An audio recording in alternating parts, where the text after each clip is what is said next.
আচ্ছা, দুর্গা মন্দির থেকে 2 মিনিট হেঁটে এখন চলে আসলাম এই আমার পেছনে শ্রী তুলসী মানস মন্দির। এরপর যাব হচ্ছে সংকট মোচন মন্দির। এখানে একটা লকার নিতেই 50 টাকা। সবার মোবাইল একটা ব্যাগে ভরে এখানে রেখেছি। এই মন্দিরটা কিন্তু বিশাল বড়, আর 12টার সময় কিন্তু বন্ধ হয়ে যায় মন্দির। সবার জুতো এই বস্তায় ছিল, বের করছে সব একসাথে।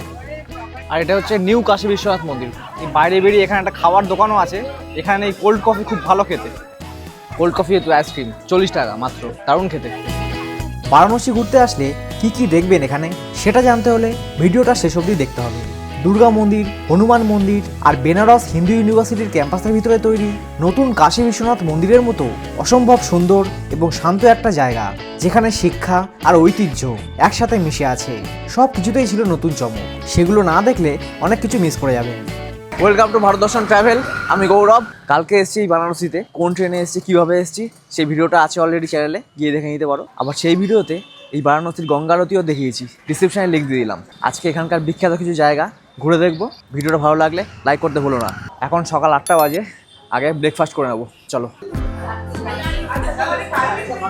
এটা হচ্ছে আলুর পরোটা, এটা হচ্ছে দই। এখানে কলকাতার মতো পরোটার সাথে কোনো তরকারি দেয় না, দই না হলে আচার বা সস দিয়ে খেতে হবে। সকাল 9টায় ব্রেকফাস্ট সেরে আমি বেরিয়ে পড়লাম আজকের বারাণসী ভ্রমণে। আমাদের এই হোটেলের রাস্তাটায় বিশাল জ্যাম, প্রচুর গাড়ি ঘোড়া চলে। ওই জন্য অটো করে 1 কিলোমিটার আসতে হলো। ওই জন্য এখানে সবাই দাঁড়িয়ে আছি, আমাদের ট্রাভেলার বাস আসবে। চলে এসছে আমাদের বাস।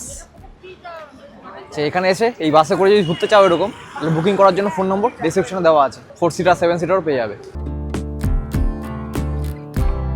প্রথমে যেখানে যাব সেই জায়গার নাম লঙ্কা। বারাণসী শহরের দক্ষিণ পূর্ব দিকের একটি অন্যতম প্রধান জনবহুল ও ব্যস্ত এলাকা। 10 মিনিটের মধ্যেই চলে আসলাম আমাদের প্রথম গন্তব্য দুর্গা মন্দির। পুজো দেওয়ার জন্য ফুলও বিক্রি হচ্ছে বাইরে। এরকম একটা ডালা 100 টাকা করে। এটি দুর্গাকুণ্ড মন্দির নামেই বেশি পরিচিত।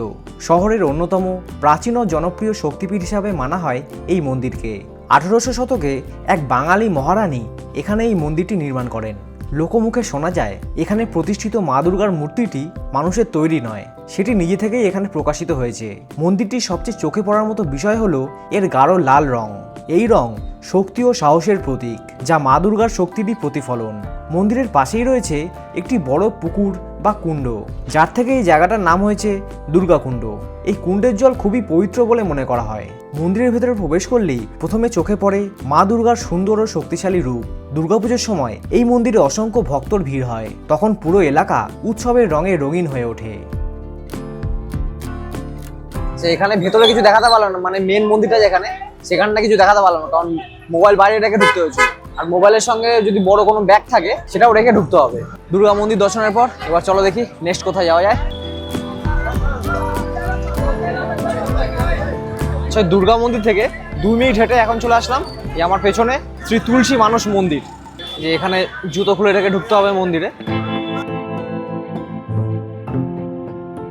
আমি জিজ্ঞাসা করলাম যে জুতো রাখতে কত, বললো যা খুশি দেবে। বলে চলো এবার মন্দিরটা দেখা যাক। মন্দিরের বাইরে ঢোকার রাস্তাটা খুব সুন্দরভাবে সাজানো।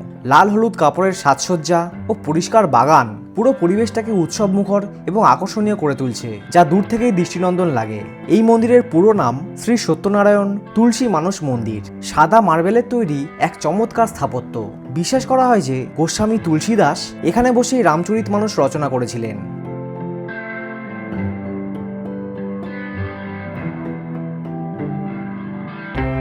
ভিতরে প্রবেশ করলে বড় ও খোলা প্রার্থনা কক্ষ চোখে পড়ে। চারিদিকে মার্বেলের স্তম্ভ আর দেওয়ালে রামচরিতমানসের শ্লোকগুলো খোদাই করে লেখা, আর উপরের তলায় নকশা করা বারান্দাটাও মন্দিরকে এক অনন্য রূপ দিয়েছে।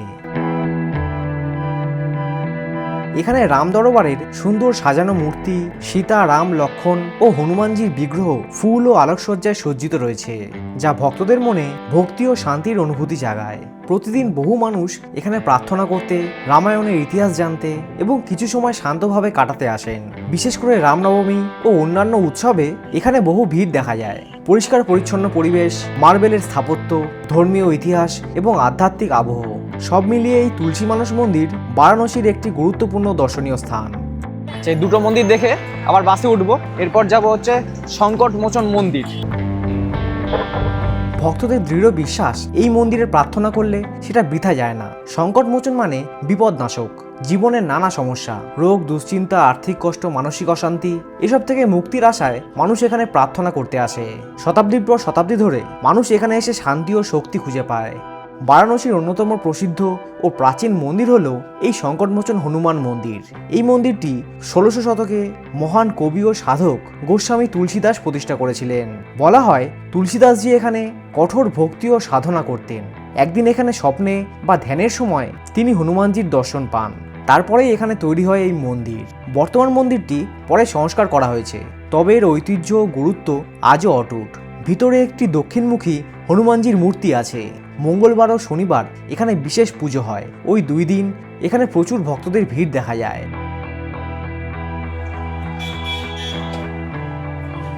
এই মন্দিরের ভেতরেও মোবাইল অ্যালাউ নেই, তাই দেখাতে পারলাম না। ওইদিকে মন্দির আর এইদিকে সব লকার আছে, এখানে মোবাইল রেখে যেতে হয়।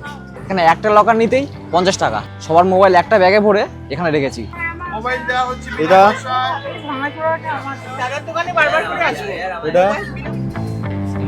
সময় এখন সকাল 11:30। চলে আসলাম বেনারস হিন্দু ইউনিভার্সিটির ক্যাম্পাসে। এটি এশিয়ার বৃহত্তম আবাসিক বিশ্ববিদ্যালয়গুলির মধ্যে একটি, যা 1916 সালে পণ্ডিত মদন মোহন মালব্য দ্বারা প্রতিষ্ঠিত হয়েছিল। তিনি চেয়েছিলেন বিশ্ববিদ্যালয়ের শিক্ষার্থীদের মধ্যে শিক্ষার পাশাপাশি আধ্যাত্মিক চেতনার বিকাশ ঘটাতে। তার এই স্বপ্নকে বাস্তব রূপ দিতে এগিয়ে আসে শিল্পপতি বিড়লা পরিবার। 1931 সালে মন্দিরটির ভিত্তিপ্রস্তর স্থাপিত হয় এবং দীর্ঘ কয়েক দশকের পরিশ্রমে 1966 সালে এর নির্মাণ কাজ শেষ হয়। ইউনিভার্সিটির বিশাল ক্যাম্পাসের ঠিক মাঝখানে ঐতিহ্যের প্রতীক হিসাবে দাঁড়িয়ে আছে শ্রী কাশী বিশ্বনাথ মন্দির। এর বাইরের দেয়ালে এবং স্তম্ভগুলিতে হিন্দু ধর্মের বিভিন্ন দেবদেবীর মূর্তি এবং কারুকার্য খোদাই করা আছে। ভিতরটি বিশাল হলঘরের মতো, যা উঁচু মার্বেলের স্তম্ভের উপর দাঁড়িয়ে আছে। সিলিং বা ছাদেও শৈল্পিক নকশা দেখা যায়। মেঝের পালিশ করা মার্বেল পুরো পরিবেশকে এক শীতল ও স্নিগ্ধ রূপ দেয়। নিচতলায় পঞ্চমুখ মহাদেবের মূর্তি স্থাপিত। এছাড়া মন্দিরের অন্যান্য তলায় মা দুর্গা, শ্রী লক্ষ্মীনারায়ণ, ভগবান গণেশ এবং হনুমানজির মন্দির রয়েছে। মূল কাশী বিশ্বনাথ মন্দিরের একটি আধুনিক প্রতিরূপ হিসাবে এটি নির্মাণ করা হয়েছিল।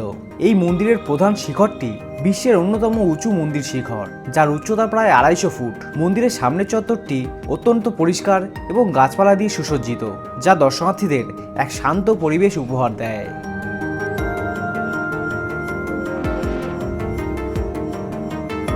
দর্শনার্থীদের জন্য চত্বরের বিভিন্ন জায়গায় বসার বেঞ্চের ব্যবস্থা রয়েছে। মন্দিরের প্রবেশপথে বা গাছতলায় ঐতিহ্যবাহী ঘণ্টার সারি দেখা যায়, যা পরিবেশকে আরও আধ্যাত্মিক করে তোলে।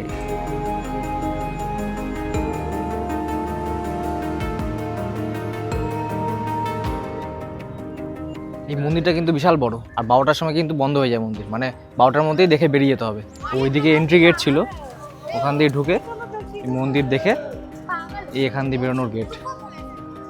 না, এখান দিয়ে মন্দির দিয়ে বেরোতে হবে, বেরিয়ে এই সাইড দিয়ে এসে এইটা হচ্ছে এক্সিটের গেট। এই জায়গায় বেশ ভালো ছবি তোলা অ্যালাউ ছিল অন্তত। চারপাশের পরিবেশটাও বেশ খোলামেলা, খুব সুন্দর সবুজ প্রকৃতিতে ভরা, প্রচুর গাছপালা রয়েছে। আর ওইদিকে হচ্ছে জুতোর কাউন্টার, এখানে জুতো খুলে রেখে গেছিলাম। না, এখান দিয়ে সোজা ঢুকে এখান দিয়ে জুতো খুলে রেখে ওইদিকে, তারপর এই হচ্ছে মন্দিরে ঢোকার গেট। সবার জুতো এই বস্তায় ছিল, বের করছে সব একসাথে। আর এটা হচ্ছে নিউ কাশী বিশ্বনাথ মন্দির। পুরনো একটা আছে না, আসল মন্দির যেটা কাশী বিশ্বনাথের, ওটায় কালকে যাব, কালকে পুজো দিতে যাবে সবাই, তাই সেটা পরে ভিডিওতে দেখাবো। তা দেখতে হলে চ্যানেলটা কিন্তু সাবস্ক্রাইব করে রাখবে। সে মন্দির থেকে বাইরে একটু এগিয়ে এসে এখানে প্রচুর পেন্টিংস দেখতে পাচ্ছি। এই বেনারস ইউনিভার্সিটির কিছু ছাত্র তাদের আঁকা সুন্দর ছবিগুলো এখানে সাজিয়ে রেখেছে। বহু দর্শনার্থীকে এখান থেকে ছবি কিনে নিয়ে যেতেও দেখলাম। এই ছাত্রদের হাতের কাজ সত্যি প্রশংসার যোগ্য। আর মন্দিরে পুজো দিতে চাইলে এখানের পুজোর সামগ্রী পেয়ে যাবে। এই বাইরে বেরিয়ে এখানে একটা খাবার দোকানও আছে, এখানে এই কোল্ড কফি খুব ভালো খেতে। খেয়ে দেখি একটা কেমন, ঠান্ডার মধ্যে কোল্ড কফি খাচ্ছি, কোল্ড কফি উইথ আইসক্রিম।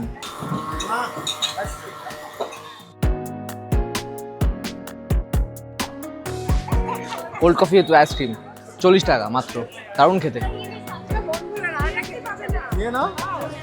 কলকাতায় এই কোল্ড কফি মিনিমাম 250 থেকে 300 টাকা। এখানে কোল্ড কফি ছাড়া আইসক্রিমও পাওয়া যায়। আর পাশে আবার দোকান আছে, এখানে আবার ইডলি, ধোসা, দই বড়া এসবও রয়েছে দেখছি। এই বেনারস ইউনিভার্সিটি থেকে বেরিয়ে এখন যাবো রামনগর ফোর্ট, আর বাসে করে যেতে হবে। এখান থেকে 10 মিনিট দূরেই ছিল সেই দুর্গ, কিন্তু সেদিন ওখানে যাওয়ার সৌভাগ্য আমার ছিল না। পরের বার বারাণসী ঘুরতে আসলে অবশ্যই যাব সেখানে। আচ্ছা, রামনগর ফোর্টের যাওয়ার রাস্তাটা বন্ধ আছে, সেই জন্য যেতে পারলাম না ওখানে। এখন লাঞ্চ করব, কিন্তু এই ভিডিওটা এখানেই শেষ করছি। লাঞ্চের পর থেকে যেখানে এখানে যাবো সেই জায়গাগুলো পরে ভিডিওতে দেখাবো, আর সেই সঙ্গে কালকে অনেক জায়গায় ঘুরবো, সেগুলোও থাকবে। দেখতে হলে চ্যানেলটা সাবস্ক্রাইব করে রাখবে। আর এই ভিডিওটা কেমন লাগলো কমেন্ট করে জানাও, ভালো লাগলে লাইক করতে ভুলো না।